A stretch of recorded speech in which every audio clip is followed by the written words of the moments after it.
तो आज हम जो समझेंगे वो है HPLC के बारे में जानेंगे आज हम, यानी कि इसको हम हाई परफॉर्मेंस लिक्विड क्रोमेटोग्राफी भी कहते हैं। तो बेसिक सी मैं आपको ये बता देती हूँ कि क्रोमेटोग्राफी होता क्या है।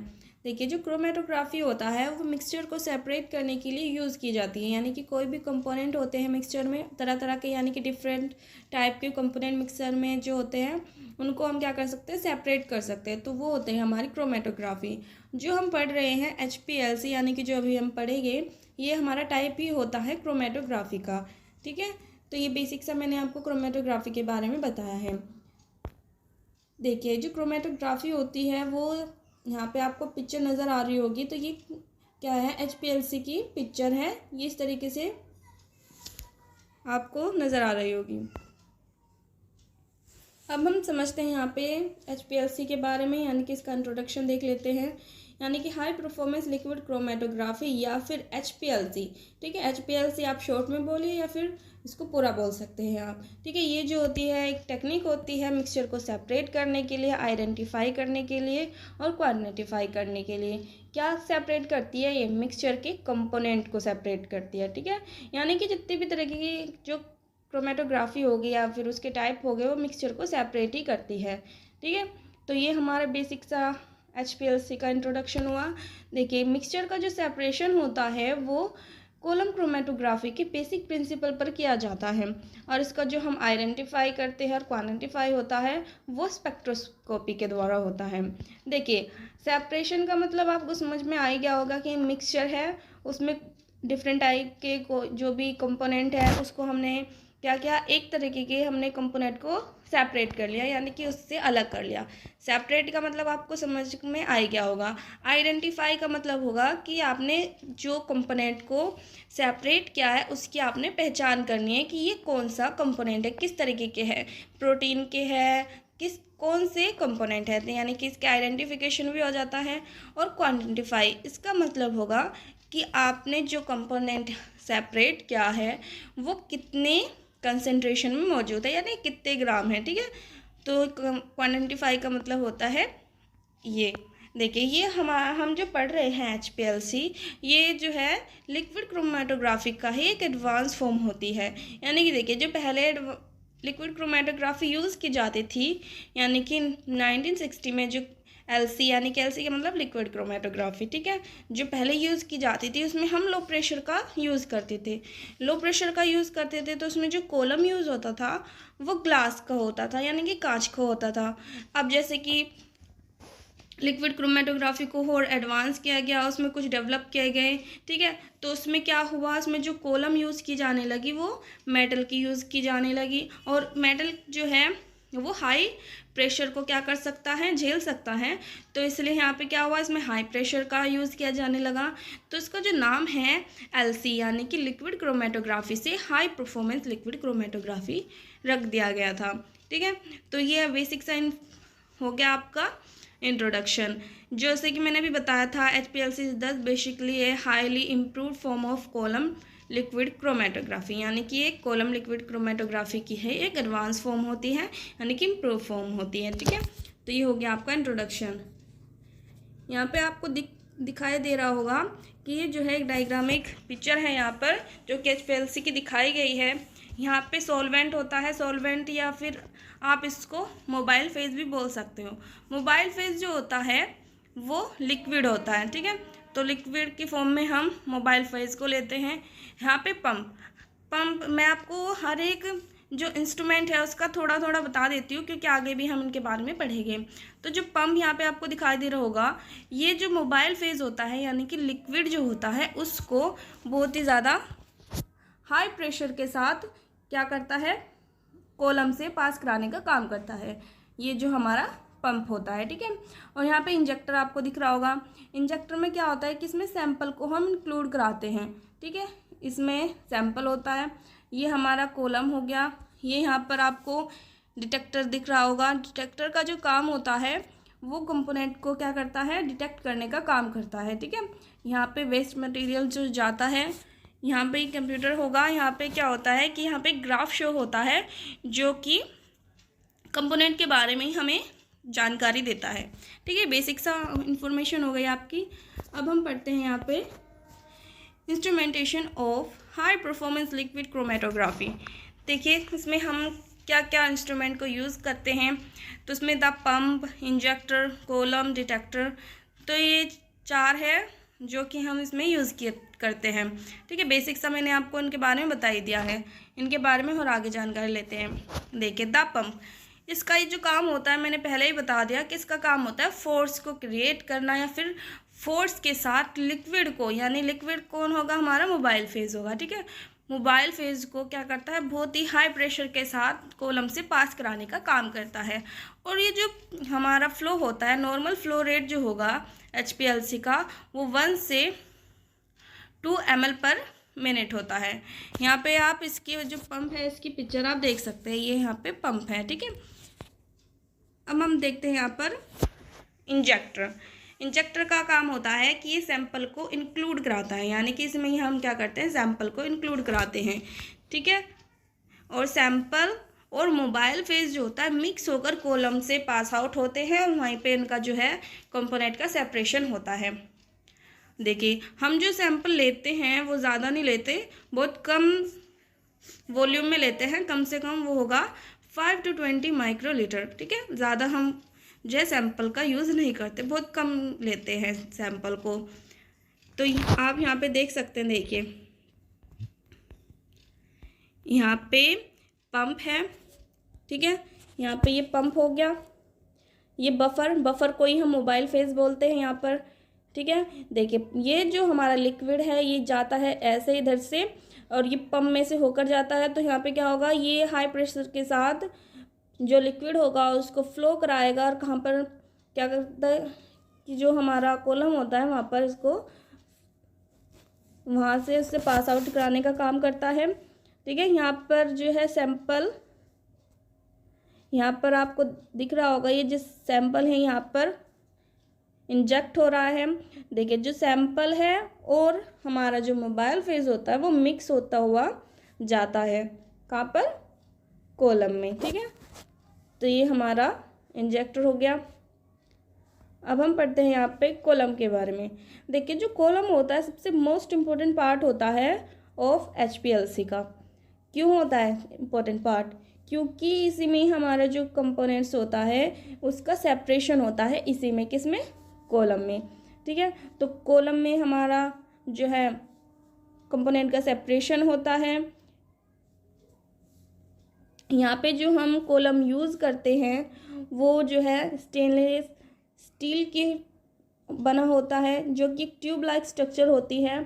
इसके डायमीटर की बात करें अगर हम कोलम की, वो 3 to 5 मिलीमीटर एंड इसकी जो लेंथ होती है वो 10 to 30 सेंटीमीटर होती है। कोलम में अगर मैं बताऊं तो कोलम में जो होता है हमारा स्टेशनरी फेज होता है। स्टेशनरी फेज जो होता है वो सॉलिड की फॉर्म में होता है, और जो हमारा मोबाइल फेज होता है वो होता है हमारा लिक्विड की फॉर्म में। देखिए जो हम यहाँ पे स्टेशनरी फेज लेते हैं वो ज़्यादातर हम सिलिका जेल लेते हैं, क्योंकि इसके जो पार्टिकल शेप होते हैं, सरफेस प्रॉपर्टीज़ होती है और पोर स्ट्रक्चर जो होती है एक अच्छे यानी कि गुड सेपरेशन में मदद करती है, यानी कि इससे क्या होगा, एक अच्छा सेपरेशन होता है। ठीक है, और ज़्यादातर हम जो सिलिका का जो यूज़ करते हैं वो केमिकल कंपाउंड को सेपरेट करने के लिए ही यूज़ किया जाता है। तो इसमें हम जो सिलिका होता है ये हम स्टेशनरी फेज के फॉर्म में यूज़ करेंगे। ठीक है, तो ये कॉलम के बारे में आपको जानकारी मिल गई होगी कि क्या होता है। इसमें सबसे इम्पोर्टेंट पार्ट है कि इसमें स्टेशनरी फेज होता है। ठीक है, जो कि क्या होता है, सॉलिड की फॉर्म में होता है। ओके, देखिए ये हमारा जो है कॉलम के अंदर की मैंने यहाँ पे स्ट्रक्चर आपको दिखाई दे रही होगी। यहाँ पे जो स्टेशनरी फेज है, यहाँ पर ये जो है स्टेशनरी फेज है इसमें। ठीक है, ये जो आ रहा है यहाँ पर सैंपल आ रहा है और ये इधर से आ रहा है मोबाइल फेज, और सैंपल और मोबाइल फेज मिक्स होकर क्या करते हैं, इधर से स्टेशनरी फेज यानी कि मोबाइल जो कॉलम है उससे पास आउट होते हैं। ठीक है, मिक्स होते हुए, और यहीं पे इनका क्या होता है, सेपरेशन होता है। अब बात करते हैं डिटेक्टर की। देखिए डिटेक्टर का काम होता है डिटेक्ट करना, किसको, मॉलिक्यूल्स को, ठीक है। और जो डिटेक्टर होता है अपने डाटा को जो है कंप्यूटर के पास या फिर रिकॉर्डर के पास भेजता है, जिससे कि वह क्या करता है, एक ग्राफ शो करता है, ठीक है। और ये जो ग्राफ बनता है इसको हम क्या कहते हैं, क्रोमेटोग्राफ कहते हैं, ठीक है। ये बेसिक सी इंफॉर्मेशन हो गई डिटेक्टर की।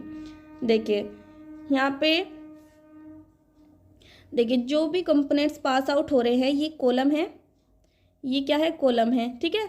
इससे कंपोनेंट पास आउट हो रहे हैं, डिटेक्टर इनको डिटेक्ट कर रहा है और यहाँ पे एक ग्राफ बना रहा है, ठीक है।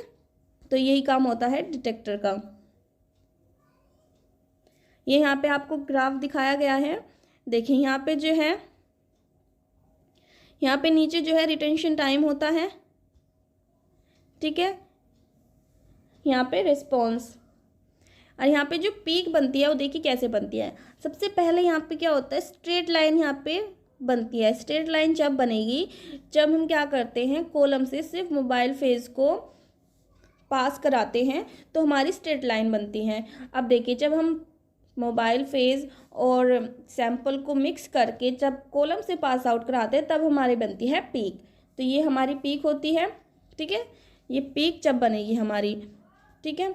तो ये हम क्या करते हैं, यहाँ पे इसका जो पीक का एरिया जो होगा, यहाँ तक आप यहाँ से लेके यहाँ तक इस पीक के एरिया को क्या कर सकते हैं, कैलकुलेट करके आप किसी भी कंपोनेंट की जो है कंसंट्रेशन को बता सकते हो, ठीक है। तो ये बेसिक से आपका इसका हो गया, ग्राफ हो गया। इस ग्राफ को हमने कहा था क्रोमेटोग्राफ, ठीक है। अब हम पढ़ेंगे टाइप्स ऑफ HPLC, यानी कि HPLC कितने टाइप की होती है। HPLC बेसिकली यहाँ पे 2 टाइप्स की होती है, नॉर्मल फेज क्रोमेटोग्राफी एंड यहाँ पे हो गई ये रिवर्स फेज क्रोमेटोग्राफी। अब सबसे पहले हम यहाँ पर पढ़ेंगे नॉर्मल फेज क्रोमेटोग्राफी के बारे में। देखिए यहाँ पे हम जो स्टेशनरी फेज लेते हैं वो लेते हैं पोलर। अगर आपको पोलर का मतलब नहीं पता है तो जान लीजिए, पोलर होता है यानी कि जिसमें 90% आपका वाटर हो और 10% अदर ऑर्गेनिक कंपोनेंट हो, ठीक है, उसको हम पोलर बोलते हैं। और पोलर को ही हम हाइड्रोफिलिक भी कह सकते हैं, ठीक है। आप या पोलर बोलिए या फिर हाइड्रोफिलिक बोलिए। देखिए हमने क्या कहा कि स्टेशनरी फेज पोलर होता है नॉर्मल फेज क्रोमेटोग्राफी में, and mobile phase non polar होता है। नॉन पोलर का मतलब इसमें वाटर कम होगा और अदर ऑर्गेनिक जो कंपोनेंट होंगे वो ज़्यादा होंगे। और नॉन पोलर को भी हम क्या बोलते हैं, हाइड्रोफोबिक बोलते हैं। अब हम जो जैसे कि पोलर जो हम ले रहे हैं वो क्या लेंगे हम, पोलर में हम लेंगे सिलिका के पार्टिकल्स। सिलिका जो होती है एक पोलर कंपोनेंट होता है, ठीक है। सिलिका क्या होता है, पोलर होता है। तो कॉलम में जो हम फिल करेंगे वो सिलिका को फिल करते हैं यहाँ पे। और जो कॉलम की जो इंटरनल डायमीटर होती है वो 4.6 मिलीमीटर या फिर इससे लेस होती है। और इसकी जो लेंथ होगी कॉलम की वो 150 to 250 मिलीमीटर होती है। तो ये हो गई नॉर्मल फेज क्रोमेटोग्राफी का बारे में आपको जानकारी मिल गई होगी। देखिए अब हम यहाँ पे समझते हैं जो कॉलम होते हैं उसके अंदर के कंपोनेंट के बारे में। देखिए यहाँ पर जो होती है सिलिका, मैंने बताया क्या होता है, पोलर होता है। स्टेशनरी फेज यहाँ पे क्या होगा, स्टेशनरी फेज देखिए यहाँ पे स्टेशनरी फेज होगा हमारा पोलर और मोबाइल फेज होगा नॉन पोलर। देखिए जो हमारे मोबाइल फेज में और जो हमारे सैंपल में पोलर और नॉन पोलर कंपोनेंट मौजूद हो गए, ठीक है।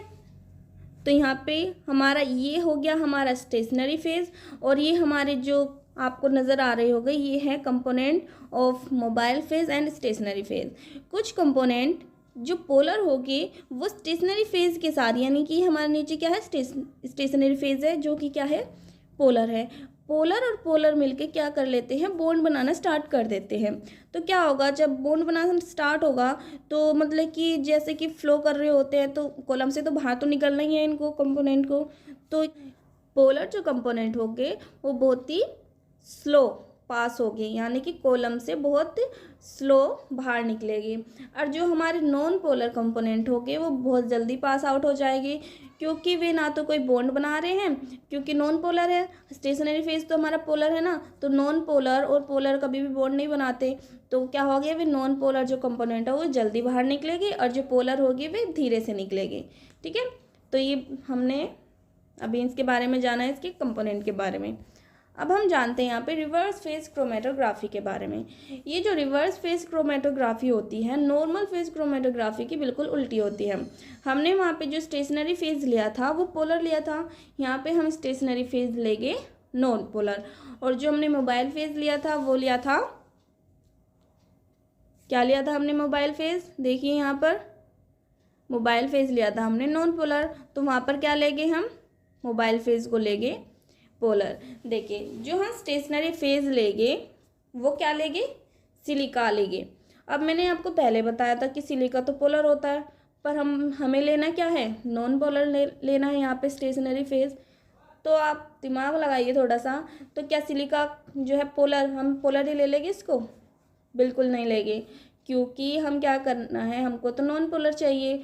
तो सिलिका को हम क्या कर लेंगे, मॉडिफाई कर लेंगे, यानी कि इसमें कुछ बदलाव करेंगे ताकि ये क्या हो जाए, नॉन पोलर हो जाए। तो बदलाव में हमें क्या करना होता है कि सिलिका में हम कार्बन की चेन को अटैच कर देते हैं।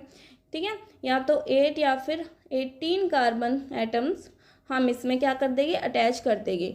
तो हमारा जो सिलिका था वो पोलर था, अब क्या बन जाएगा, वो नॉन पोलर बन जाएगा। ठीक है, सिलिका कार्बन 18 हमारा क्या हो जाएगा, नॉन पोलर हो जाएगा। अब हमें लेना है मोबाइल फेज। मोबाइल फेज क्या लेना है, लिक्विड।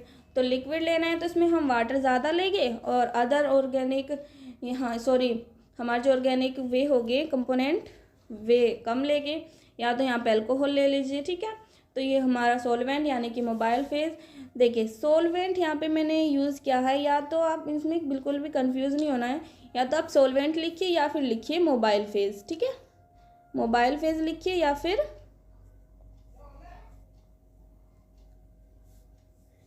सॉल्वेंट लिखिए। अब हम बात कर रहे हैं यहाँ पे, इसमें यहाँ पे लिखा है polar molecules will travel through the column more quickly.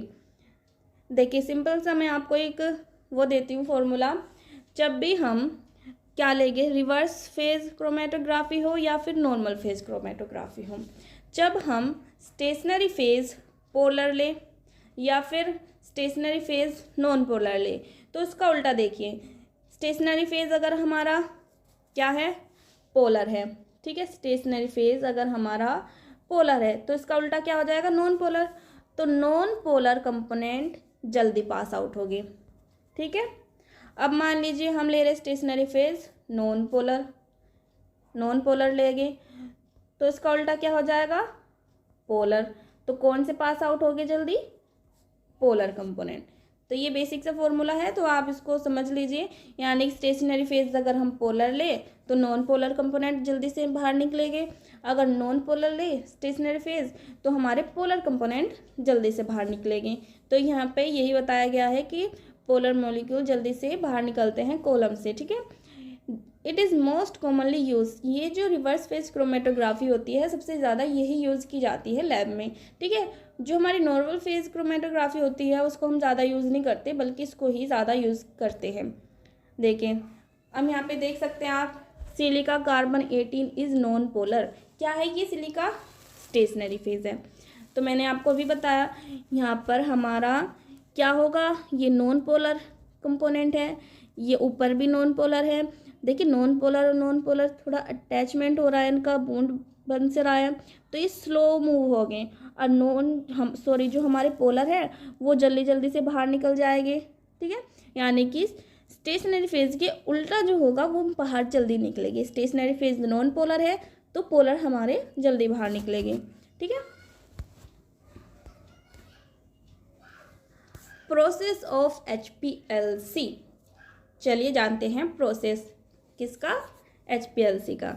देखिए यहाँ पे जो आपको दिखाई दे रहा होगा, ये यहाँ पे आपका जो है सॉल्वेंट है यानी कि मोबाइल फेज़ है, ठीक है, जो कि लिक्विड की फॉर्म में है। यहाँ पे मैं रिवर्स फेज़ को आपको बताऊंगी क्योंकि उसका उल्टा ही आपका नॉर्मल फेज़ क्रोमेटोग्राफी होता है, ठीक है। तो यहाँ पे मैं पोलर ले रही हूँ मोबाइल फेज़ को लिक्विड की फॉर्म में, और यहाँ पे जो है ये है पंप यानी कि प्रेशर को क्रिएट कर रहा है, यानी कि इस मोबाइल फेज़ को पंप क्या करेगा, बहुत हाई प्रेशर के साथ भेजेगा आगे, और यहाँ पे ये जो है सैंपल को इंजेक्ट कर रहा है, ठीक है। और ये दोनों मिक्स होते हुए यानी कि मोबाइल फेज़ और जो सैंपल है मिक्स होते हुए जाएंगे किसके पास, कॉलम के पास। ये हमारा कॉलम है, ठीक है, यहाँ पे कॉलम होगा तो यहाँ पे सेपरेशन होगा, और यहाँ पे आगे जाते हुए ये जाएगी डिटेक्टर के पास। ये हो गया हमारा डिटेक्टर, यानी कि ये डिटेक्ट कर रहा है कौन कौन से कंपोनेंट बाहर निकल रहे हैं किस तरीके के, ठीक है। और यहाँ पे फिर आगे बढ़ता हुआ जाएगा ये रिकॉर्डर के पास या फिर कंप्यूटर के पास, जो कि एक ग्राफ को बनाता रहता है यानी ग्राफ शो करता है, ठीक है। तो ये इसका प्रोसेस होता है, ठीक है, बहुत इजी प्रोसेस है इसका। HPLC एप्लीकेशन यानी कि HPLC को कहाँ पर यूज़ किया जाता है। देखिए इसके जो यूज़ है वो बहुत सी इंडस्ट्री में यूज़ किया जाता है, चाहे वो फार्मा इंडस्ट्री हो, इन्वायरमेंटल हो, क्लिनिकल हो, कंज्यूमर प्रोडक्ट हो, बायोसाइंस हो। देखिए इनका यूज़ होता क्यों है। देखिए HPLC होती है मिक्सचर को सेपरेट करने के लिए। क्या सेपरेट करती है, कंपोनेंट को। अब कंपोनेंट जो हो गए बहुत से हो सकते हैं, यानी कि देखिए क्लिनिकल में हम क्या करेंगे, क्लिनिकल की बात करें तो यानी कि ब्लड मान लीजिए, एग्जांपल ब्लड ले लीजिए, इसमें से आपको किसी भी कंपोनेंट को क्या करना है, सेपरेट करना है, ठीक है।